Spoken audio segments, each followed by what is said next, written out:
بسم اللہ الرحمن الرحیم۔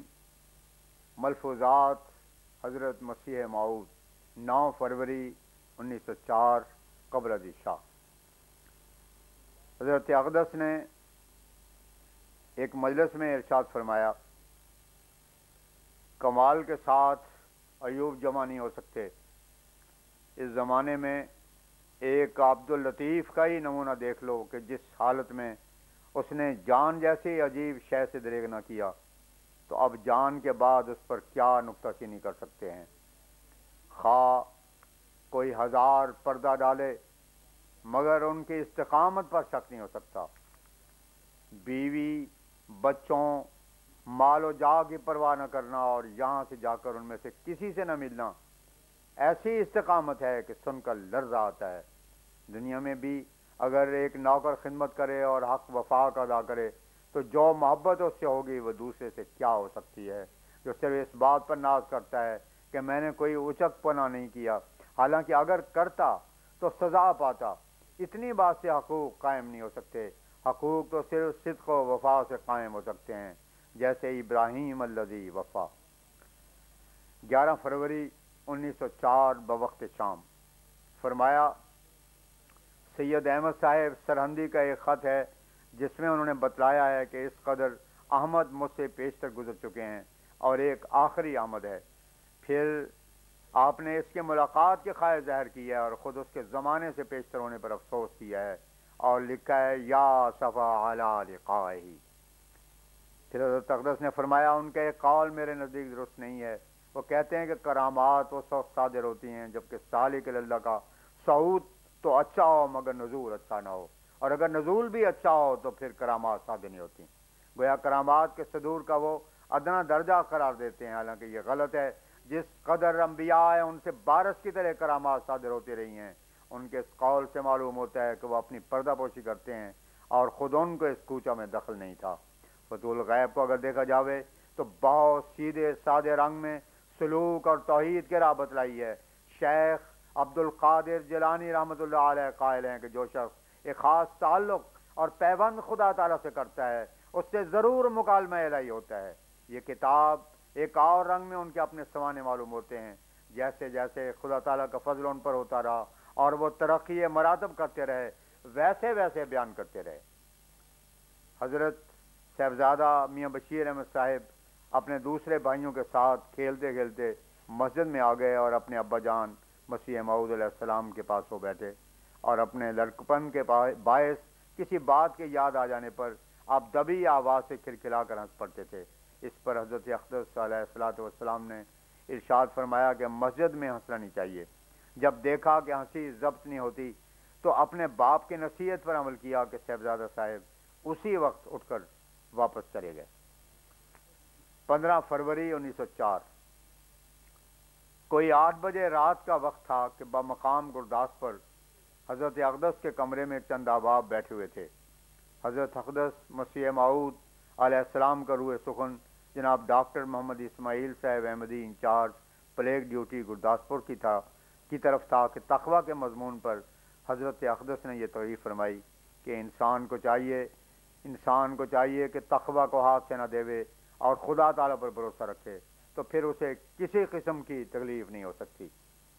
خدا تعالیٰ پر بھروسہ کے یہ معنی نہیں ہے کہ انسان تدبیر کو ہاتھ سے چھوڑ دے، بلکہ یہ معنی ہے کہ تدبیر پوری کر کے پھر انجام کو خدا تعالیٰ پر چھوڑے۔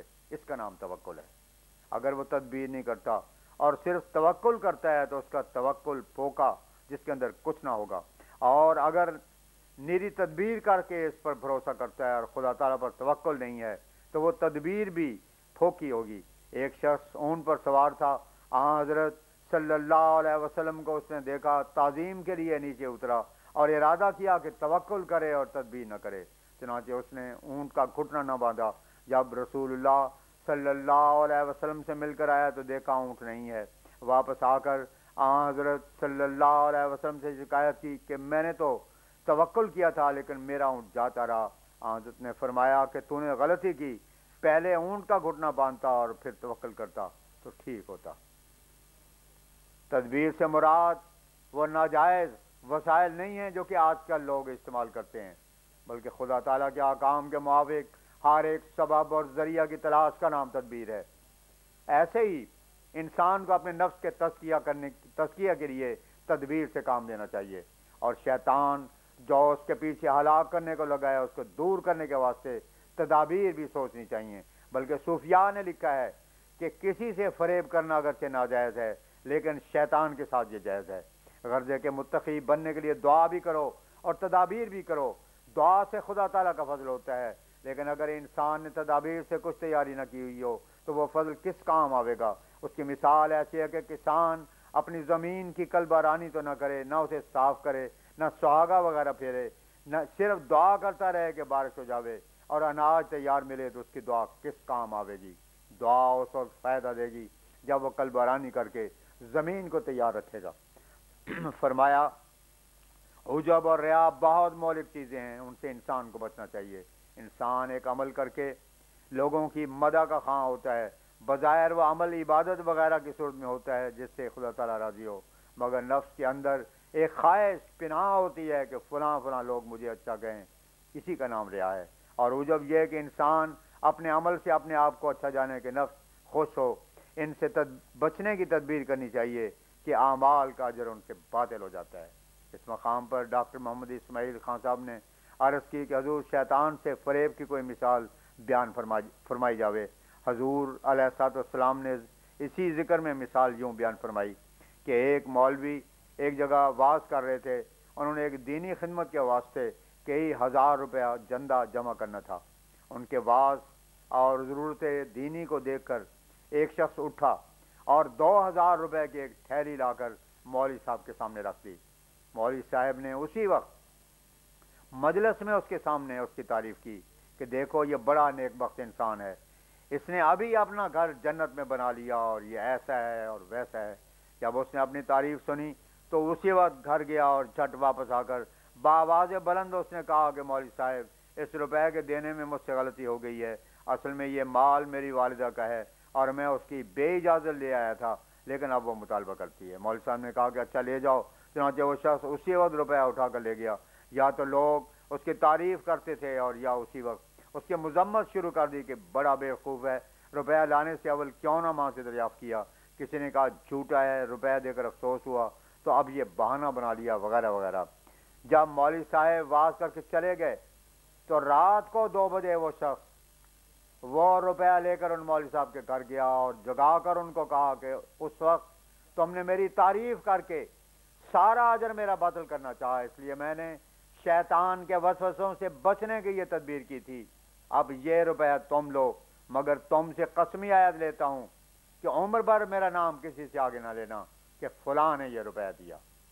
اب مولوی حیران ہوا اور کہا کہ لوگ تو ہمیشہ لعنت کرتے رہیں گے اور تم کہتے ہو کہ میرا نام نہ لینا۔ اس نے کہا مجھے یہ لعنتیں منظور ہیں مگر ریا سے بچنا چاہتا ہوں۔ تو یہ ریا اور عجب بڑی بیماریاں ہیں، ان سے بچنا چاہیے اور بچنے کے لیے تدابیر بھی کرنی چاہیے اور دعا بھی کرنی چاہیے۔ شیطان سے فریب کی مثال ایسی ہے جیسے کسی کے گھر کو آگ لگے تو وہ اپنے دوسرے حصے مکانات کے بچانے کے لیے ایک مکان کو خود بخود گراتا ہے۔ تدابیر انسان کو ظاہری گناہ سے بچاتی ہیں، لیکن ایک کشمکش اندر قلب میں باقی رہ جاتی ہے اور دل ان مکروہات کی طرف ڈاواں ڈول ہوتا رہتا ہے۔ ان سے نجات پانے کے لیے دعا کام آتی ہے کہ خدا تعالیٰ قلب پر ایک سکینت نازل فرماتا ہے۔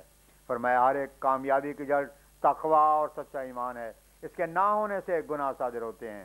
مقدر جو انسان کا ہے وہ اسے مل کر رہتا ہے، پھر نہیں معلوم کہ خلاف تقوی امور کی ضرورت کیوں درپیش آتی ہے۔